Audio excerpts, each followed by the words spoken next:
আল্লাহ রাসূল সাল্লাল্লাহু আলাইহি ওয়াসাল্লাম বলেন, প্রত্যেক বনি আদম হলো গুনাহগার এবং গুনাহগারের ভিতরে সবচেয়ে উত্তম হলো যে তওবা করে। জোরে কোন সুবহানাল্লাহ। আল্লাহর কাছে তওবা করতে হবে। যদি আপনি তওবা করেন, আমার আল্লাহ এমন দয়াশীল, আমার আল্লাহ এমন ক্ষমাশীল। আমার আল্লাহ রাব্বুল আলামিন বলেন, কোনো ব্যক্তি যদি গুনাহ করার পরে আমার কাছে যদি তওবা করে, আমি আল্লাহ রাব্বুল আলামিন তার জীবনের সমস্ত গুনাহগুলো মাফ করে দেই। জোরে কোন সুবহানাল্লাহ। আল্লাহকে ভয় করতে হবে। আল্লাহর ভয় যার অন্তরের ভিতরে আছে, ওই ব্যক্তি কখনো গুনাহ করতে পারে না। কথা বলেন ঠিক কিনা? আল্লাহ রাব্বুল আলামিন বলেন, ওয়ালিমান খাফা মাকামা রাব্বিহি জান্নাতান। আল্লাহ রাব্বুল আলামিন বলেন, যারা আল্লাহর কাছে দাঁড়াইতে হবে, এই ভয় যেই সমস্ত ব্যক্তিরা করবে, ওই সমস্ত ব্যক্তির জন্য আমার আল্লাহ দুইটা জান্নাত রেখেছেন। জোরে কোন সুবহানাল্লাহ। আল্লাহর সামনে দাঁড়ানোকে ভয় করতে হবে। আহারে, আমি যে নামাজ বাদ দিলাম, এখন যদি ইন্তেকাল হয়ে যায়, আল্লাহর সামনে আমি কোন মুখ নিয়ে দাঁড়াবো? আমি যে দাড়িটা কেটে দিলাম, আমি যদি মারা যাই, আমি আল্লাহর সামনে কিভাবে দাঁড়াবো? আমি যে হারাম খাইলাম, আমি যে ঘুষ খাইলাম, সুদ খাইলাম, আমি যদি এই মুহূর্তে মারা যাই, কি উপায়টা আমার হবে? এই চিন্তাটা যদি আপনি করতে পারেন, তাহলে এই ব্যক্তি গুনাহ করতে পারে না। কথা বলেন ঠিক কিনা? মৃত্যুর কথা চিন্তা করলেও কখনো গুনাহ হয় না। গুনাহ থেকে বেঁচে থাকতে হবে। গুনাহ থেকে যেই সমস্ত ব্যক্তিরা বেঁচে থাকবে, আল্লাহ রাব্বুল আলামিন বলেন, যেই সমস্ত ব্যক্তিরা গুনাহ থেকে বেঁচে থাকবে, আমি আল্লাহ রাব্বুল আলামিন তাদের নাম আউলিয়া কেরামের খাতায় লিখে দেব। জোরে কোন সুবহানাল্লাহ। সেই জান্নাতের ভিতরে কি আমরা যেতে চাই? এই জান্নাতের ভিতরে আল্লাহ রাব্বুল আলামিনকে দেখতে থাকবে। আল্লাহ রাব্বুল আলামিনকে দেখতে থাকবে। দেখার পরে যখন মানুষগুলোর যখন হুঁশ ফিরে আসলো, সময়টা শেষ হয়ে গেল, মানুষগুলো জান্নাতে যার যার বাসস্থানের দিকে ফিরে যাবে। যাওয়ার পরে তাদের স্ত্রীদের কাছে যখন চলে যাবে, স্ত্রীরা নূরের কারণে তাদেরকে দেখতে পাবে না, তারাও স্ত্রীদেরকে তখন দেখতে পাবে না। এইবার আল্লাহ রাব্বুল আলামিন যখন তাদের নূরের তাজাল্লিটা একটু কমিয়ে দিবেন, যখন নূরটা সেখান থেকে অদৃশ্য হয়ে যাবে, এইবার তারা তাদের স্ত্রীকে দেখতে পাবে, স্ত্রীরাও তাদেরকে দেখতে পাবে। এই মুহূর্তে আল্লাহ রাব্বুল আলামিন যখন তাদের ভিতরে দেখা দেখির ভাব যখন হয়ে যাবে, স্ত্রীরা ডেকে ডেকে বলতে থাকবে, ও স্বামী, আপনারা যখন গিয়েছিলেন তখন তো আপনাদের চেহারা এত সুন্দর ছিল না। জান্নাতি মানুষ এমনি তো অনেক সুন্দর হবে, বলে যতটুকু সুন্দর আগে ছিলেন তার চাইতে তো 1000 গুণ বেশি সুন্দর দেখা যায়। জোরে কোন সুবহানাল্লাহ। এত সুন্দর আপনাকে দেখা যায়, কারণটা কি? এইবার মানুষগুলো ডেকে ডেকে বলবে, আল্লাহ রাব্বুল আলামিন আমাদের সাথে দিদার করেছেন, দুনিয়ার ভিতরে আল্লাহর জন্য ইবাদত করেছি, আল্লাহর জন্য বন্দেগী করেছি, আল্লাহকে রাজি খুশি করার জন্য সবকিছু করেছি। আমার আল্লাহ রাব্বুল আলামিন আমাদেরকে দিদার দিয়েছেন, এর চাইতে বড় কিছু এই জান্নাতের ভিতরে আর হতে পারে না। জোরে কোন সুবহানাল্লাহ।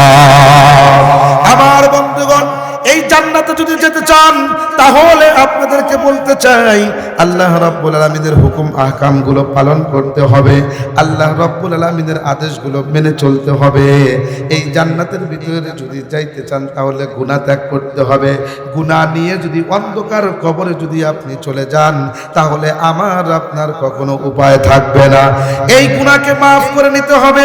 আল্লাহর রাসূল বলেন, তোমরা আল্লাহ রাব্বুল আলামিনের কাছে তওবা করো, খাঁটি দিলে তোমরা তওবা করো, আমার আল্লাহ তোমাদের তওবাগুলো কবুল করে তোমাদেরকে একদম নিষ্পাপ বানিয়ে দিবেন। জোরে কোন সুবহানাল্লাহ। হাদিস শরীফের ভিতরে আল্লাহর রাসূল বলেন, আত্তাইবু মিনাজ যামবি কামাল্লা যামবা লাহু। আল্লাহর রাসূল বলেন, গুনাহ থেকে তওবাকারী ব্যক্তি এমন নিষ্পাপ হয়ে যায় যেন তার কোনো গুনাহই নাই, সদ্য ভূমিষ্ঠ শিশুর মতো একদম নিষ্পাপ হয়ে যায়। সুতরাং আপনাদের উচিত হলো তওবা করা, কেননা আমাদের ভিতরে সর্বদা গুনাহ হচ্ছে। আল্লাহর রাসূল সাল্লাল্লাহু আলাইহি ওয়াসাল্লাম বলেন, কুল্লু বনি আদম খাত্তাউন ওয়া খায়রুল খাত্তাইন আত-তাওয়াবুন। আল্লাহর রাসূল সাল্লাল্লাহু আলাইহি ওয়াসাল্লাম বলেন, প্রত্যেক বনি আদম হলো গুনাহগার এবং গুনাহগারের ভিতরে সবচেয়ে উত্তম হলো যে তওবা করে। জোরে কোন সুবহানাল্লাহ। আল্লাহর কাছে তওবা করতে হবে। যদি আপনি তওবা করেন, আমার আল্লাহ এমন দয়াশীল, আমার আল্লাহ এমন ক্ষমাশীল। আমার আল্লাহ রাব্বুল আলামিন বলেন, কোনো ব্যক্তি যদি গুনাহ করার পরে আমার কাছে যদি তওবা করে, আমি আল্লাহ রাব্বুল আলামিন তার জীবনের সমস্ত গুনাহগুলো মাফ করে দেই। জোরে কোন সুবহানাল্লাহ। আল্লাহকে ভয় করতে হবে। আল্লাহর ভয় যার অন্তরের ভিতরে আছে, ওই ব্যক্তি কখনো গুনাহ করতে পারে না। কথা বলেন ঠিক কিনা? আল্লাহ রাব্বুল আলামিন বলেন, ওয়ালিমান খাফা মাকামা রাব্বিহি জান্নাতান। আল্লাহ রাব্বুল আলামিন বলেন, যারা আল্লাহর কাছে দাঁড়াইতে হবে, এই ভয় যেই সমস্ত ব্যক্তিরা করবে, ওই সমস্ত ব্যক্তির জন্য আমার আল্লাহ দুইটা জান্নাত রেখেছেন। জোরে কোন সুবহানাল্লাহ। আল্লাহর সামনে দাঁড়ানোকে ভয় করতে হবে। আহারে, আমি যে নামাজ বাদ দিলাম, এখন যদি ইন্তেকাল হয়ে যায়, আল্লাহর সামনে আমি কোন মুখ নিয়ে দাঁড়াবো? আমি যে দাড়িটা কেটে দিলাম, আমি যদি মারা যাই, আমি আল্লাহর সামনে কিভাবে দাঁড়াবো? আমি যে হারাম খাইলাম, আমি যে ঘুষ খাইলাম, সুদ খাইলাম, আমি যদি এই মুহূর্তে মারা যাই, কি উপায়টা আমার হবে? এই চিন্তাটা যদি আপনি করতে পারেন, তাহলে এই ব্যক্তি গুনাহ করতে পারে না। কথা বলেন ঠিক কিনা? মৃত্যুর কথা চিন্তা করলেও কখনো গুনাহ হয় না। গুনাহ থেকে বেঁচে থাকতে হবে। গুনাহ থেকে যেই সমস্ত ব্যক্তিরা বেঁচে থাকবে, আল্লাহ রাব্বুল আলামিন বলেন, যেই সমস্ত ব্যক্তিরা গুনাহ থেকে বেঁচে থাকবে, আমি আল্লাহ রাব্বুল আলামিন তাদের নাম আউলিয়া কেরামের খাতায় লিখে দেব। জোরে কোন সুবহানাল্লাহ। আমার বন্ধুগণ, সেই জন্য আপনাদেরকে বলতে চাই, গুনাহকে ত্যাগ করেন। ইন আউলিয়াউহু ইল্লাল মুত্তাকুন। যেই ব্যক্তির ভিতরে তাকওয়া নাই, ওই ব্যক্তি কখনো মুত্তাকি হতে পারে না। মুত্তাকি হতে হলে তাকওয়া লাগবে। আর তাকওয়া যার ভিতরে আছে, আল্লাহ তার কুরবানি কবুল করে, নামাজ কবুল করে, বন্দেগী কবুল করে। এই কথাটা আল্লাহ কোরআনে কারিমের ভিতরে বলেছেন। এই কথাটা, হাবিলের কথাটা আল্লাহ কোরআনের ভিতরে নকল করেছেন। হাবিল বলেছিল, ক্বালা ইন্নামা ইয়াতাকাব্বালুল্লাহু মিনাল মুত্তাকিন। যার ভিতরে তাকওয়া আছে, যার ভিতরে আল্লাহর ভয় আছে, আল্লাহ রাব্বুল আলামিন তার ইবাদতটাই কবুল করেন, তার বন্দেগীটাই কবুল করেন। কোরবানির আয়াত যেটা আমরা শুনি, আল্লাহ রাব্বুল আলামিন বলেন, লাইয়ানালাল্লাহা লুহুমুহা ওয়ালা দিমাউহা ওয়ালাকিন ইয়ানালুহু তাকওয়া মিনকুম। আল্লাহ রাব্বুল আলামিন বলেন, আল্লাহর কাছে তোমাদের কোরবানি পশুর রক্ত, মাংস, গোশত কোনো কিছু পৌঁছে না। পৌঁছে হলো তাকওয়া। অন্তরের বিষয় তুমি কার জন্য কি করেছো, সেই জন্য আল্লাহর ভয় যার অন্তরের ভিতরে আছে, ওই ব্যক্তি সব কিছু পাইছে। যে আল্লাহকে পায় নাই, সে কোনো কিছু পায় নাই। কথা বলেন ঠিক কি না? তাই তো এক কবি ডেকে বলেন, ভোগ বিলাসে শান্তি নাহি রয়, সেই পেয়েছে মহাশান্তি যার দিলে আল্লাহ রয়।